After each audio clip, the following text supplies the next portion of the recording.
الحمدللہ والصلاة والسلام علی رسول اللہ۔ اعوذ باللہ من الشیطان الرجیم، بسم اللہ الرحمن الرحیم۔ سورہ لقمان کی 6 آیت کے ضمن میں ہم نے کل یہ گزارشات کی تھیں کہ اللہ سبحانہ و تعالی نے قرآن کریم میں کچھ کرداروں کا ذکر کیا ہے۔ جن لوگوں نے اپنے کردار کی عظمت کو سمجھتے ہوئے اپنے کردار میں کسی قسم کی خامی برداشت نہیں کی، وہ تو دنیا اور آخرت کی کامیابی حاصل کر گئے، اور جن کے کردار میں جھول آ گئی اور کردار کے وہ غازی نہ بن سکے، تو ایسے لوگ معاشرے کے لیے انتہائی فتنے کا سبب بنے۔ اللہ سبحانہ و تعالی سورہ لقمان کی آیت نمبر 6 میں اسی چیز کو ذکر فرماتے ہیں کہ وَمِنَ النَّاسِ مَن يَشْتَرِي لَهْوَ الْحَدِيثِ۔ کرداروں میں سے کتنے کردار آپ نے دیکھے ہوں گے، لیکن ایک کردار یہ بھی ہے کہ جو لہو الحدیث خریدتا ہے، جو لوگوں میں عام کرنے کی کوشش کرتا ہے کہ یہ لہو الحدیث ہے۔ اور ہم نے لہو الحدیث کا معنی یہ ذکر کیا تھا کہ ہر وہ چیز جو ذکر الہی سے غافل کر دے، ہر وہ چیز جو انسان کو دین سے دور کرنے کا سبب بنے، ہر وہ رسم و رواج جس میں انسان اللہ سبحانہ و تعالی کو بھلا دے، یہ ساری چیزیں لہو الحدیث میں آتی ہیں۔ اس چیز کو لے کر جب ہم اپنے معاشرے کا جائزہ لیتے ہیں تو ہمیں بے شمار چیزیں ایسی نظر آتی ہیں جنہیں ہم اپنی زندگی گزارنے کا ذریعہ سمجھ چکے ہیں، جبکہ وہی چیزیں ہمیں اللہ رب العزت سے بہت دور کر چکی ہیں۔ اگر ہم اپنے اور رب کے تعلق کے اوپر نظر دوڑائیں تو یہ بات غلط نہ ہوگی کہ ہم نے اللہ کے ساتھ اپنے تعلق کو کچے راستوں کے اوپر اور کچے دھاگوں کے ساتھ جوڑا ہوا ہے، جبکہ رسول اللہ صلی اللہ علیہ وسلم کا فرمان ہے کہ آپ اللہ رب العزت کی رسی کو مضبوطی سے تھام کر رکھیں۔ اگر آپ نے اس کو چھوڑ دیا، اگر آپ نے اللہ سبحانہ و تعالی کی رسی کو چھوڑ دیا، تو پھر دنیا اور آخرت میں ناکامی اور نامرادی آپ کا مقدر ہے۔ لہو الحدیث میں ہم نے یہ بات بھی ذکر کی تھی کہ جہاں گانے بجانے کا ذکر ہے، وہیں ہر گناہ کا ذکر بھی ہے۔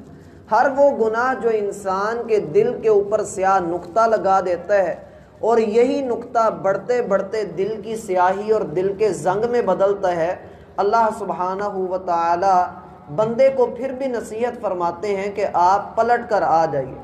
لیکن یہ کردار مفلحین کے مقابلے میں اللہ رب العزت اس لیے ذکر فرما رہے ہیں کہ انسان سمجھے بھی اور اپنے آپ کو ان خامیوں سے پاک بھی کرے۔ جیسا کہ ہم نے پچھلی آیات میں 3 خوبیاں ایسی پڑھی ہیں، 3 وصف ایسے پڑھے ہیں جن کو اللہ رب العزت نے فرمایا کہ یہی لوگ ہیں جو اپنے رب کی طرف سے ہدایت پر ہیں۔ ہدایت کے مقابلے میں ضلالت ہوتی ہے، اور ضلالت گمراہی کو کہتے ہیں، اور گمراہی انسان کو ہمیشہ جہنم کے اندر لے کر جاتی ہے۔ مشہور حدیث ہے کل بدعۃ ضلالہ وکل ضلالۃ فی النار۔ ہر بدعت گمراہی ہے اور ہر گمراہی انسان کو جہنم کا ایندھن بنا دیتی ہے۔ ہماری کل کی گزارشات یہاں پر ختم ہوئی تھی کہ لہو الحدیث میں گانے بجانے سے لے کر اللہ سبحانہ و تعالی سے دور ہونے کا ہر ذریعہ شامل ہے۔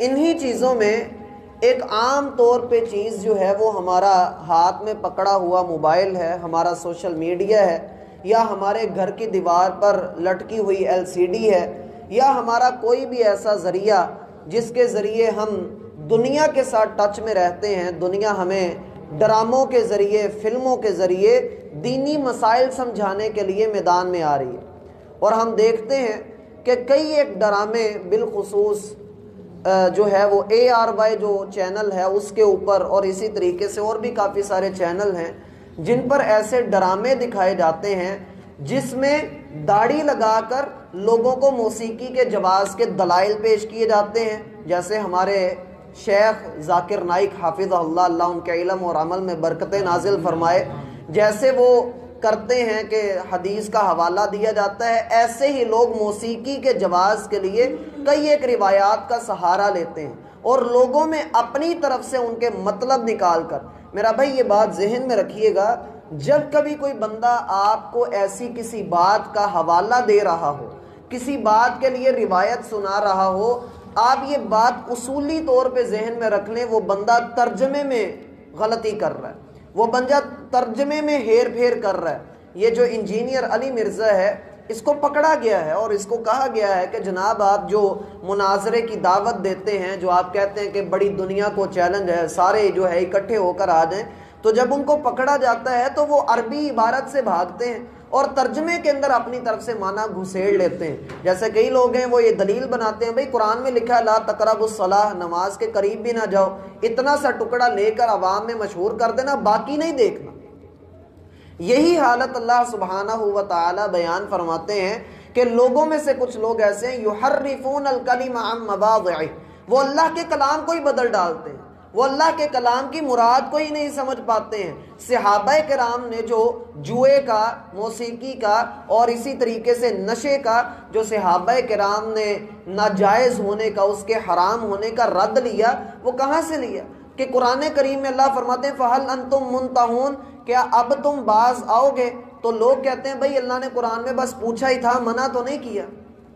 اس آیت میں، جس آیت میں اللہ نے جوئے سے روکا ہے، شراب سے روکا ہے اور یہ ہاتھ دکھانے سے منع کیا ہے، اللہ رب العزت فرماتے ہیں فَهَلْ أَنْتُمْ مُنْتَهُونَ، کیا اب باز آؤ گے؟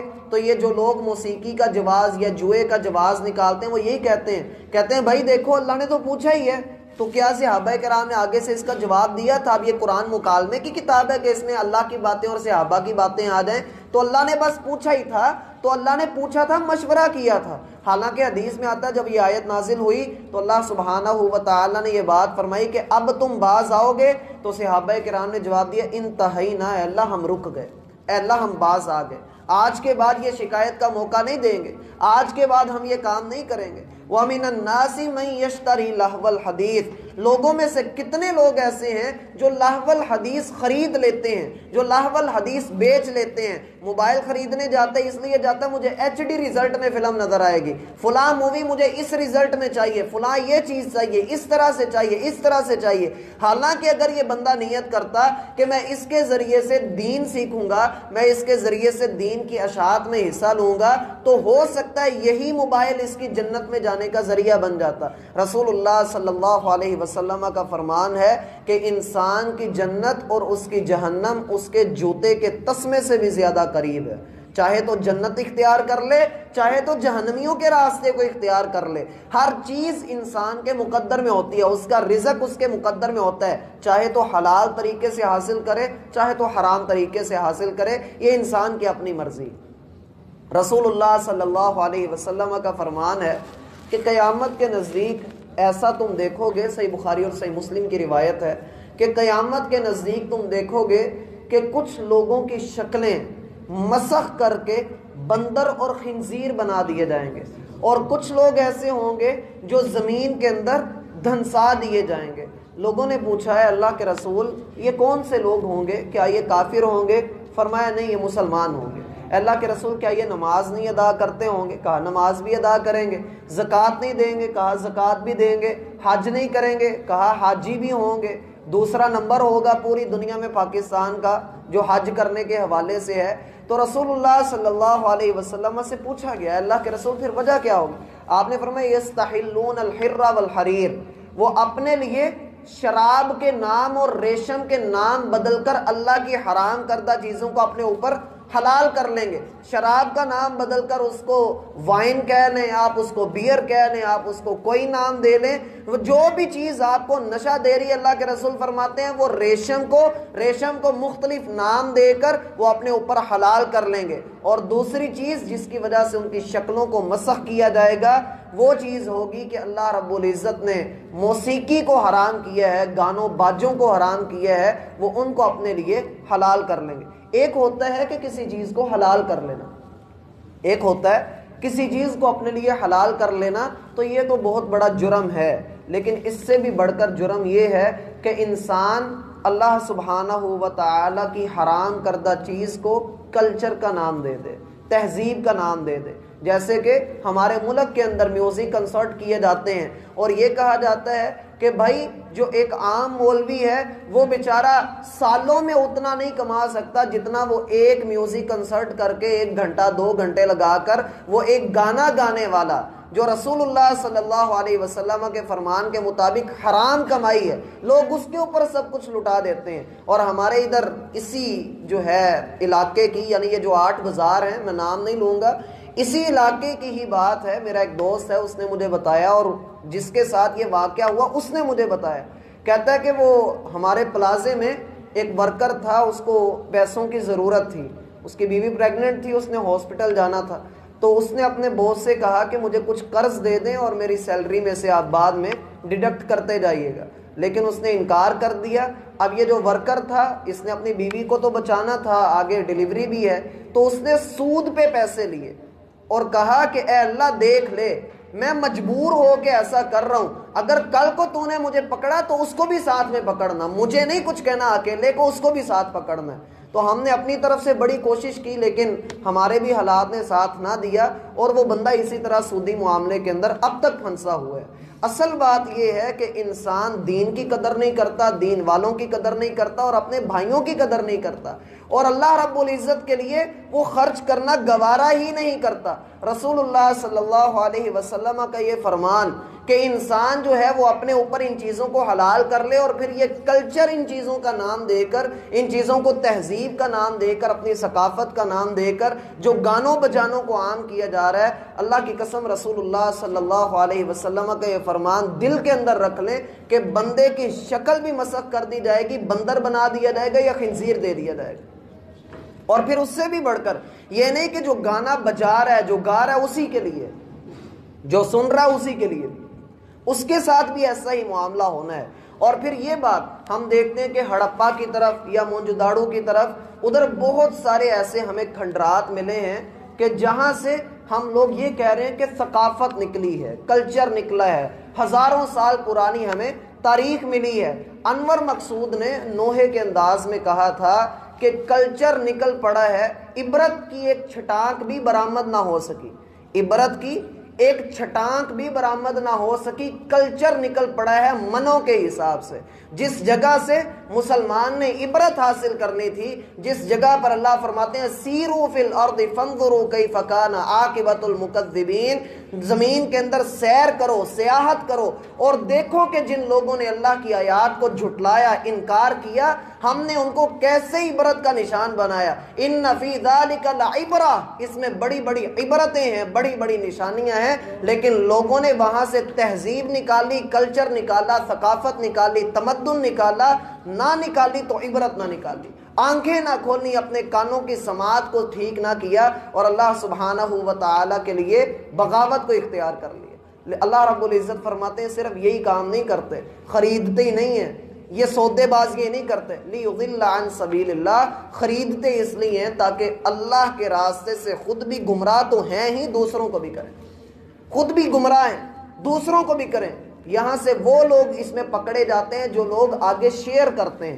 ایک اس کے اوپر گندی چیز پہنچی اس کے پاس، وہ اس کو آگے پھیلا دیتا ہے، وہ اس کو آگے بیان کر دیتا ہے، وہ اس کو آگے فارورڈ کر دیتا ہے. اور اس سے بھی بڑھ کر جرم کئی لوگ یہ کرتے ہیں کہ اللہ کے رسول کی طرف کوئی باتیں منسوب کر کے، احادیث بنا کر ان کو لوگوں کے درمیان آگے جو ہے وہ شیئر کر دیتے ہیں. لیضل عن سبیل اللہ، خود بھی گمراہ اور دوسروں کو بھی گمراہ کرتا ہے. یہ وہی لوگ ہیں جو سورۃ البقرہ کے دوسرے رکوع میں اللہ فرماتے ہیں اذا قیل لهم لا تفسدوا فی الارض، جب ان سے کہا جاتا ہے کہ زمین میں فساد نہ کرو، آگے سے کہتے ہیں بھائی ہم نے کون سا فساد کھڑا کیا، ہم تو ہاسیاں کھیڑیاں کر رہے ہیں اور تو کچھ بھی نہیں کر رہے.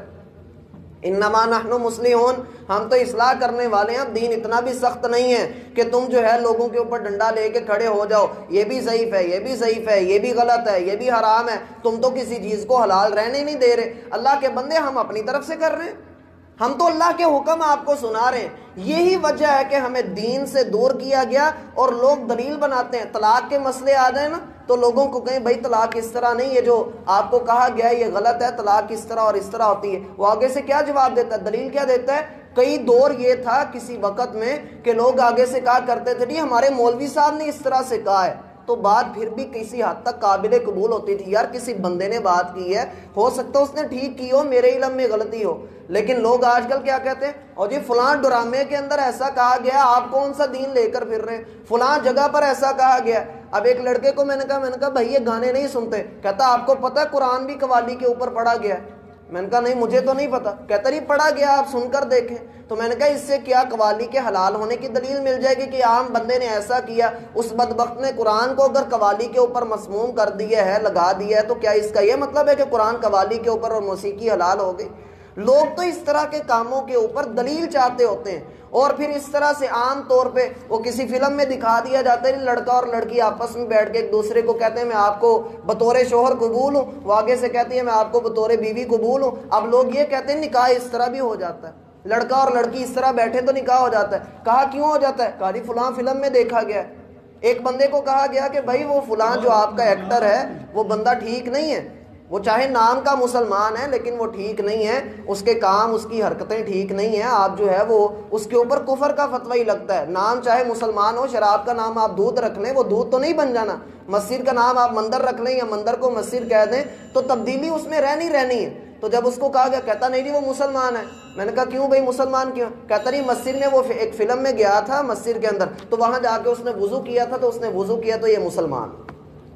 اور پھر اب گانوں کے اندر ماشاء اللہ کے الفاظ ہیں، انشاءاللہ کے الفاظ ہیں، یا علی کے الفاظ ہیں، تو یہ کوئی اسلام ہے؟ یہ تو اسلام کو بدنام کرنے کی سازش ہے، جو آگے اللہ فرما رہے ہیں کہ لِيُضِلَّ عَن سَبِيلِ اللَّهِ بِغَيْرِ عِلْم، پتہ اس کو کچھ ہوتا نہیں اور لوگوں کو گمراہ کرتا ہے، وَيَتَّخِذَهَا حُزُوبًا، اور اللہ کے دین کو کھیل تماشا بنا دیتا ہے۔ یہ کھیل تماشا نہیں تو اور کیا ہے؟ جب ایسی چیزوں کو دلیل بنا کر انسان کہے کہ نہیں جی یہ دین ہے، تو یہی وہ وقت ہے جس کے متعلق رسول اللہ نے فرمایا تھا کہ بادروا بالاعمال فتنا کقطع اللیل المظلم، نیک اعمال میں جلدی کرو، فتنے رات کے اندھیرے سے بھی تیزی کے ساتھ تمہاری طرف بڑھ رہے ہیں کہ یصبح الرجل مؤمنا ویمسی کافرا، بندہ صبح کے وقت مومن ہوگا، شام تک اپنے ایمان سے ہاتھ دھو چکا ہوگا، اور شام کے وقت اگر بندہ مومن ہے تو صبح تک اس کا ایمان غارت ہو چکا ہوگا۔ وَيَتَّخِذَهَا حُزُوًا، دین کو پھر کھلواڑ بنا لینا، دین کو تضحیق کا نشانہ بنا لینا، دین کے نام پر، داڑھی کے نام پر کس طرح کی ہماری جگتیں ہوتی ہیں، کس طرح ہم کسی کے منہ کے اوپر جگتیں لگاتے ہیں، کس طرح ہم جنت اور جہنم کے لطیفے سناتے ہیں، فرشتوں کے لطیفے سناتے ہیں۔ اللہ معاف فرمائے، کیا یہ گمراہ کرنا نہیں؟ کیا یہ دین سے دوری نہیں؟ اللہ فرماتے قد کفرتم بعد ایمانکم، تم لوگوں نے تو یہ کام کر کے، یہ دین کا مذاق بنا کے تم لوگوں نے اپنے ایمان سے ہاتھ دھو کر کفر کے اندر داخلہ اختیار کر لیا ہے۔ اولئک لہم عذاب مہین، یہ لوگ ہیں جن کو اللہ نے رسوا کرنے والا عذاب دینا ہے۔ قرآن کریم میں 10 جگہ پر آیا عذاب مہین، اور عذاب مہین عذاب علیم سے بڑھ کر ہے۔ عذاب علیم کیا ہے؟ دردناک عذاب، وہ تو ہے ہی، لیکن اس عذاب مہین میں کیا ہے کہ یہ سب سے رسوا کر کے دینے والا، ذلیل کر دینے والا عذاب۔ اور ذلیل کیا ہے؟ کیا یہ صرف آخرت کے ساتھ تعلق رکھتا ہے؟ نہیں، یہ دنیا میں بھی انسان کو ذلیل کرتا ہے۔ اور کیسے ذلیل ہوتے ہیں؟ کتنی تصویریں معاشرے کے اندر ہمیں نظر آتی ہیں، ساری زندگی وہ لوگوں کو ہنساتے رہے، لوگوں کے لیے کام کرتے رہے، لوگوں کے لیے جو ہے وہ جگتیں لگاتے رہے، بڑا کچھ کرتے رہے، اور دین کی طرف بھی نہ آئے، تو دنیا کے اندر جو ذلت اور رسوائی ملی، کسی کے جنازے میں 4 بندے ہیں، کسی کے جنازے میں بیٹا موجود نہیں، کسی کو سپرد خاک کرنے کے لیے کفن کے پیسے نہیں ہیں، عذاب مہین یہ نہیں تو اور کیا ہے؟ اور آخرت میں اللہ سبحانہ و تعالی ہمیں محفوظ فرمائے، اللہ ہمیں اس سے بچنے کی توفیق عطا فرمائے، اور اللہ ہمارا خاتمہ ایمان کے اوپر کرے۔ میرا بھائی اپنے کردار کو اس کردار سے